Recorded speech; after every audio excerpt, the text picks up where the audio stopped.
Finally, the much requested review for Uncharted 4 Thief's End is here. I have finally finished the game and ready to talk about what I thought of this epic experience. And if I had played this in 2016, where would it have fallen on my Game of the Year list? What is going on, guys? Randall Thor 19, the man with the million, back again with another video. And so many people had asked for this review. People have gone to my comments for my other reviews, for my Rand's Indie Spotlights, saying, where's my Uncharted review? Well, finally, it is here. I finished the game, and let's talk about all this stuff. Now, after playing through this game, I came to a realization about why people call Naughty Dog the Naughty Gods. And we're going to talk about all this stuff. And I'm just kind of going to ramble. So I'm going to start first with the story, because the story is absolutely fantastic. And before we even get into that, I know a lot of people are going to wonder, where would you place this Uncharted, Rand? You know, considering that just this year, I went through Uncharted 1, Uncharted 2, Uncharted 3, and Uncharted 4. Before Uncharted 4, my lineup went as Uncharted 2, Uncharted 3, Uncharted 1. But now that Uncharted 4 is here, you know, we're going to talk about how Uncharted 4, where it would rank among the other games. But first, story. So, at the beginning of this game, Nathan's retired, which I thought was an interesting choice. He's living at home with, you know, the love of his life, Elena, who's a character I love Elena. She's one of the best female characters in any game, really. And it's great to see Nathan in the day-to-day life, having a meal with Elena, you know, playing Crash Bandicoot against her. It's such a really cool, you know, visual experience to see that. And plus, it plays so well against what is going to happen later on in the story. So Nathan has a regular 9-to-5 job. He's like a reclaimer of stuff. Like, in the beginning of the game, he's scuba diving and he recovers, you know, copper that was lost. So you can kind of see his treasure hunting days have kind of bled to his 9-to-5 stuff, which is pretty cool. But you can tell he yearns for the return of the adventure, for the treasure hunting, right? Maybe his true calling. And finally, he gets that true calling because his long-lost brother Sam comes back and says, Nathan, I need your help. I have a price on my head. This guy is going to kill me unless we find Avery's treasure. And of course, Nathan, who loves his brother, who misses the adventure, drops everything, the drop of a hat, and goes off on a new adventure with his long-lost brother. Now, I love Sam. I thought he's a great character. I thought Nolan North and Troy Baker play off each other extremely well. And it's interesting to see Nathan at home with Elena in a life with the woman he loves versus the sense of adventure that he feels with Sam. You know, I like the two dichotomies there. But I do have a bit of an issue with Sam coming into the story in Uncharted 4. It feels like fan fiction. They retcon the story a little bit. And, you know, there's a couple chapters here where you get to glimpse, you know, Nathan and Sam's early life when they were at the orphanage. And then, you know, kind of how they got to be, or at least got the bug to be, the treasure hunters. And the way they retcon it is like, oh, I thought he was dead, so I didn't talk about him. I thought that was a little too much there. That they kind of needed an emotional core for this game, and they really couldn't figure it out, so they decided to write in the fact that he had a brother that he never mentioned, plus the fact that, you know, he has a grappling hook, but he never used in any of those other games until now. Take a little bit of an issue with that, even though it's done extremely well.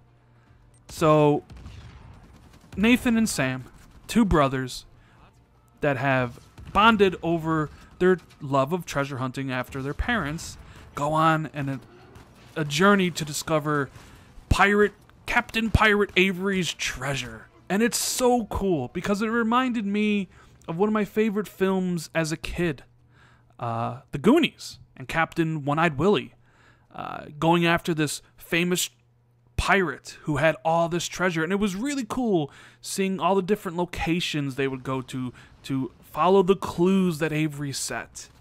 You know, whether you go to Scotland and in those chambers to get the next piece, and then you go to a different location to get the next clue, and then you finally go to the amazing looking island where that colony of pirates existed. It's such a great story.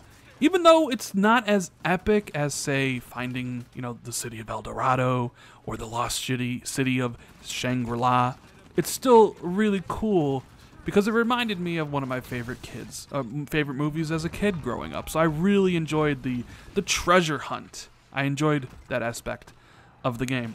Now, combat and exploration are big parts of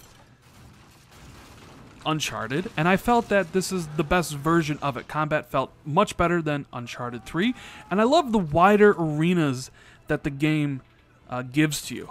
I love the stealth approach that you can take. A lot of the combat encounters, you could go guns blazing if you choose, or you could go for the smaller,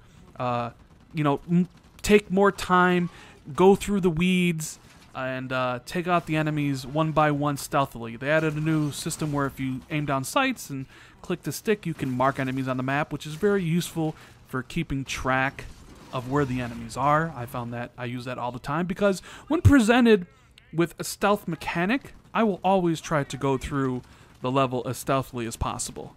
And I do appreciate the fact that they give you that option. If you want to complete it stealth versus, all out, I'm going to choose stealth. At least the option is there, because I know a lot of people maybe would go for the guns blazing thing, because that is kind of an Uncharted's signature, thing, like guns blazing. But I appreciated that approach. It made a lot of the combat encounters easier, because you could just go get rid of the snipers and the heavy guys right away. And you can use the new grappling hook, which they introduced in a cutscene, in a level with Sam earlier in the game, so you can grapple swing through the air, and that kind of adds to some of the combat encounters, but mostly the grapple is used for exploration from getting to and fro. And a lot of the exploration in this game isn't, even though the game is linear, even though you still go from point A to point B, there's different paths to take. So sometimes you'd actually have to look around and say, oh, I got to go here and here and here. Other Uncharted, it was literally just move forward. This one has a little bit more player choice involved, which I appreciated. And unfortunately, though, there is a lot of boxes laying around. The Naughty Dog reuses a lot of the same, hey, let me help you get up to this thing. Let me just find something. And it always happens to be a box laying around somewhere that you use way too many times to solve the different puzzles to get around, which I wasn't a fan of. Maybe if they kept the box moving to a minimum, it would have been better in my opinion, but I think they used it a bit too much. So I think the combat's the best it's ever been in this Uncharted. I like the wider arenas with the heavy emphasis on stealth, so I really enjoyed that aspect of it. Although I'm not really a fan of the dudes with the heavy armor and the shotgun stuff. I feel like they don't fit into the Uncharted universe. I know that they've been there for a while, but it doesn't really seem right to me. Like just these dudes just walking forward with this heavy armor shooting at you. Like, I get it. Like, Gears has that, but at least it kind of works narratively in Gears. I don't really find it works so much in Uncharted, but it is what it is. And of course, when you talk about Uncharted 4, you gotta talk about the graphics. And my God, this probably is the best looking console game, I gotta put in quotes because console, I've ever seen. And yes, I am playing on a PS4 Pro, so it looks amazing and it runs smoothly. There are a few moments there literally where my jaw dropped. I shared some pictures on Twitter and some, video that it just blew my mind how, like, the artists at Naughty Dog are absolutely incredible at building this world and fleshing it out and making it look just ridiculously good. The Naughty Gods are amazing. Honestly, I don't know what else to say. From the character animations, from the facial animations, everything about this game screams top notch, screams AAA budget. I don't know how much it cost to make this game, but it had to be millions upon millions of dollars, because this game, you know, it just shines through with how impressive everything is, from the cutscenes to the transitions to the gameplay to the animations when you're climbing or swinging, to the little ticks when they focus on a face when Sam's talking to, you know, Nathan, or Nathan's talking to Sully. Pure craftsmanship at the highest order. Naughty Dog is probably the best developer in the world, most likely. They're right up there, you know, with all the other. Well, I mean, you could even get really list. I think Naughty Dog might be the best, but it is an amazing looking game. One that I had to stop and admire plenty of times. And I actually really enjoyed Rafe and Nadine, the two antagonists in the game. I thought they kind of complemented each other well. One being the rich boy who's out to prove something, that, you know, this is the one thing that he could do in his life, you know, that wasn't given to him in a silver spoon. And then the tough as nails Nadine, the leader of the army. And I thought they complemented and contrasted each other very well, at least better than, say, some of the other villains. And of course, the game ends with the boss fight, and Naughty Dog doesn't do boss fights well, and they never have. But man, oh man, oh man, what experience Uncharted 4 was for me. I was completely blown away by everything the game had to offer. And, you know, there's a lot of set pieces in here, but I don't think any of the set pieces in this game were as striking as, say, you know, the train sequence in Uncharted 2, or the capsizing boat in Uncharted 3, or the debris and the cargo flying out of the plane. This has a lot more smaller set pieces, little kind of quick, where you're like, oh man, I can't believe we survived that. And that's where the issue I kind of have, one of the issues I have kind of arises, is that, you know, when you jump to a ledge and it breaks, in Uncharted 2 and 3, it was kind of pulse pounding, you know, because it wasn't done. But it happens a lot in this game, and it's kind of lost its luster to a certain degree, because it's been done time and time before. But it's to Naughty Dog's credit, because some of the sequences in here, with the buildings falling and the car falling off the cliff and stuff, and you holding on to rope to dear life as you get pulled by a car, they're still pulse pounding. It's just, you know, you've seen stuff like this done before in this series, so it loses that kind of wow factor that you initially had when you played through Uncharted 2 or played through Uncharted 3. And for myself, playing through all the Uncharteds in a single year, you've seen a lot of these sequences time and time again. How many times has Nathan been running away to only get blown to the side by you know, a tank shell or something? Or how many times has he, you know, fallen, you know, thinking, you know, a normal human would have broken his back, but he's okay. So a little bit of that stuff is, you kind of got to suspend your disbelief a little bit there. But all in all, it is a fantastic experience with a great story and a pitch-perfect ending to the series and for Nathan. I mean, not for the series, because you know they're going to try to continue it, and they did with Uncharted Lost Legacy, but I thought it was such a perfect ending to the series. I said series again, but for Nathan, because Uncharted has always been about Nathan Drake and his journey, and it was nice to see him kind of choose to give up the adventuring life to be with Elena. And that's kind of the dichotomy that Sam and Elena possessed and shown for him, because he could see the obsession, the drive to continuously go and discover all this stuff in Sam, and then he could see it in himself, and he's not that person anymore. So it was nice to see him, you know, settle down with Elena, build a business, and have a kid, and surprisingly have a daughter, which you play as in the epilogue. And I felt it was perfect that Nathan had a daughter, and I thought the ending was just such a perfect way to send off Nathan in this universe. You know, The game is absolutely fantastic with a great story, great combat, a fantastic ending. So, all in all, we're going to give this game a 9.5. The reason I didn't get a 10, because, not every game, there's really no game that's perfect, but I didn't really like how Sam was shoehorned in to fit the story. There's too many crate-solving puzzles that kind of took me out of the experience. The set pieces that are awesome and pulse-pounding, they've been done, and you could argue they've been done better before. The grappling hook, while cool, is used, I think, way too much.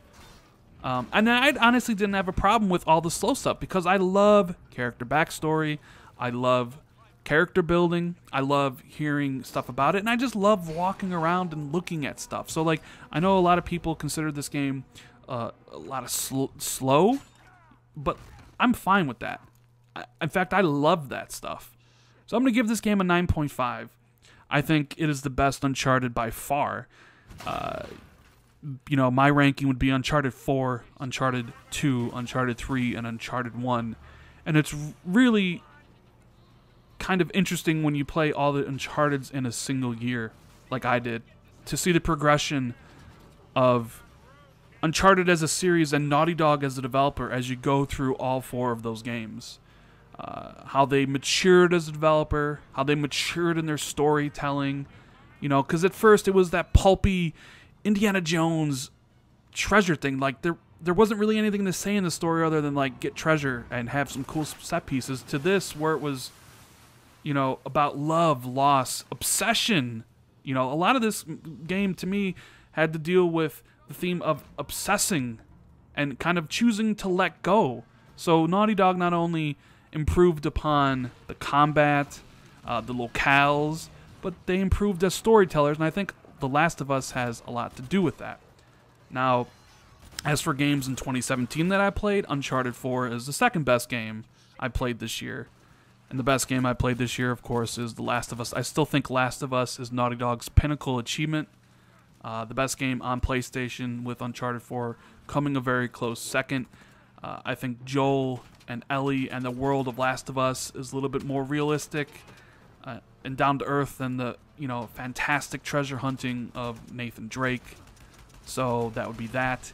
And where would this game land for me if I had played it in 2016? Now, you guys know I got a PlayStation for this year, so I wasn't able to play Uncharted 4 last year.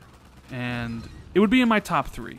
And let's look at my 2 other games I would have in that top 3. I have Inside, which was my game of the year last year, and I have Forza Horizon 3, which was number 2.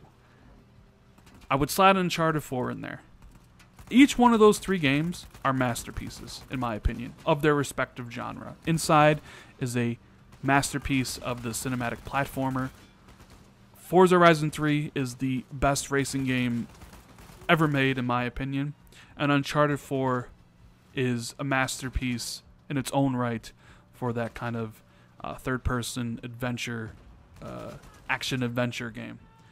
And I've thought long and hard about where I would put Uncharted 4 in there. And it's kind of difficult because each one of those games are so different from one another. One is a platformer, one is a third-person action game, and one is a racing game. And, even when I said Inside was my number 1, there are times where Forza Horizon 3 could easily be number 1. So, we're just going to do this quickly.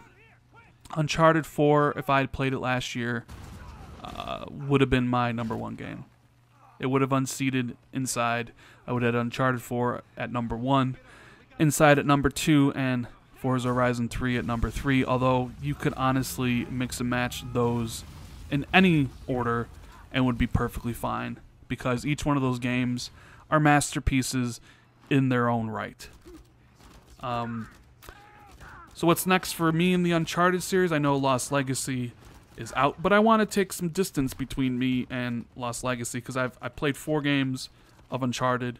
I'm kind of a little bit, I want a little break from it, because the formula is very, it's the same thing. It's just bigger and bigger and more spectacle, and I don't think I'm going to get as attached to Chloe and Nadine as I am with Nathan. Because, you know, I went through 4 games with Nathan and Elena and Sully, you know? And I'm sure if you had been following the series since 2007, this would be more emotional for you because these are like characters you grew up with basically over the last 10 years. So I'm going to take some time. You know, I'm going to play Lost Legacy this year so I can kind of see where it falls into the Game of the Year discussion.